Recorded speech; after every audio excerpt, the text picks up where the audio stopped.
tolong pisahkan antara anak dengan harta. Tadinya kan nggak rame-rame ya Bang, tadinya kan damai-damai aja. Terus tiba-tiba mungkin ada pencetus. Nah dari pihaknya Sarwenda sendiri ada nggak sih kepikiran pemantiknya hingga akhirnya RO sendiri? Ya, baik, ini saya jawab. Ini pertanyaan yang sangat bagus terkait pemantik. Kenapa? Jadi gini, akta kesepakatan ini seperti yang tadi saya jelaskan, pasal 1 mengatur mengenai anak, pasal 2 mengenai pembagian harta, begitu ya. Betul bahwa ini satu kesatuan dalam akta kesepakatan, tapi tolong pisahkan antara anak dengan harta.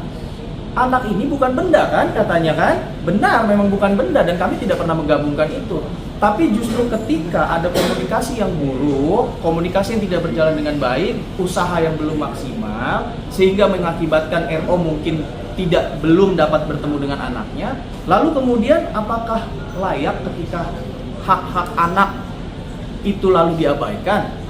Seperti pemeliharaan anak, kemudian biaya sekolahnya, biaya lesnya, bimbelnya, biaya kesehatan kalau ke dokter, apakah itu layak? Nah ini kan ada penggabungan jadinya antara jadi justru seolah-olah anak ini jadi seperti benda. Jadi kalau anak ini nggak dikasih maka haknya tidak dikasih, begitu? Kan nggak bisa begitu. Ini harus kita perlu luruskan dan kami yakin itulah pemantiknya. Paham ya? Mungkin ada masalah pribadi juga nggak sih Bang? Anak-anak selama 6 bulan itu ya? Kalau belum bertemu anak-anak selama 6 bulan kami kurang paham. Nanti mungkin bisa ditanyakan kepada RO sendiri. Tapi yang pasti adalah tidak ada komunikasi yang cukup baik. Belum ada komunikasi yang cukup baik. Kalau tidak ketemu berapa lama, kami sudah pasti kami tidak hafal lah berapa lamanya. Tapi yang pasti, yang sudah sangat pasti adalah tidak ada komunikasi yang baik. Itu loh. Bang, terkait biaya pemeliharaan anak itu dalam kesepakatan nominalnya apakah disebutkan per Tidak. bulannya lalu? Tidak disebutkan Iya. biaya nominal pemeliharaan anak. Terus artinya udah berapa lama nggak bayar dan selama ini siapa yang membiayai anak-anak itu? Apakah itu jadi alasan juga selama ini Ruben nggak bisa ketemu sama Asisa atau? Oke, jadi gini, ada beberapa alasan. Pertama soal yang tadi, ya.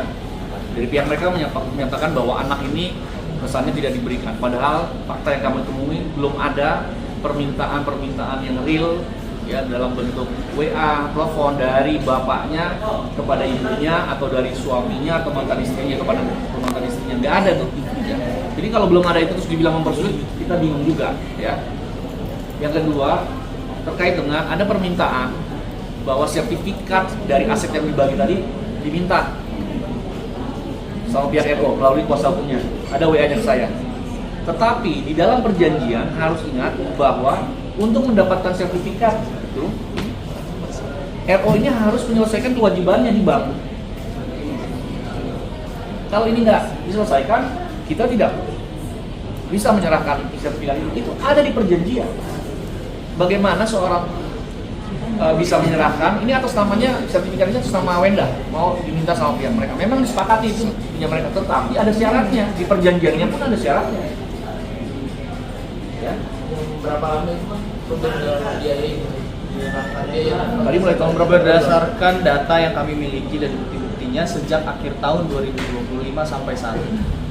Ya, jadi kita tidak berpikir bahwa itu disengaja, tapi mungkin ada hal yang perlu dikomunikasikan, tetapi tidak perlu sampai ke media. Ya. Dan yang paling krusial, bayangin, klien kami ini mendapatkan aset yang masih nyangkut di bank. Bayangin dia tinggal nyangkut di bank tuh semua, dan besarnya menurut saya cukup fantastis. Ya. Di dalam perjanjian sebenarnya kewajiban itu, ya, jadi kenapa klien kami hanya satu dan sisanya aset itu banyak untuk RO? Karena klien kami ini awalnya di dalam perjanjian sebenarnya ada kewajiban Ruben untuk melunasi hutang terkait aset yang dijaminkan yang ditinggali oleh klien kami. Ya. Tetapi bayangkan nih, dengan kebaikannya klien kami juga bersedia menanggung bersama hutang itu. Bayangin, ya. Jadi hutang terhadap rumah yang ditinggali Wenda sekarang yang harusnya menjadi tanggung jawab Ruben, RO, ya. Ini klien kami sudah bersedia untuk menanggung itu, kita bagi dua deh. Tetapi pada akhirnya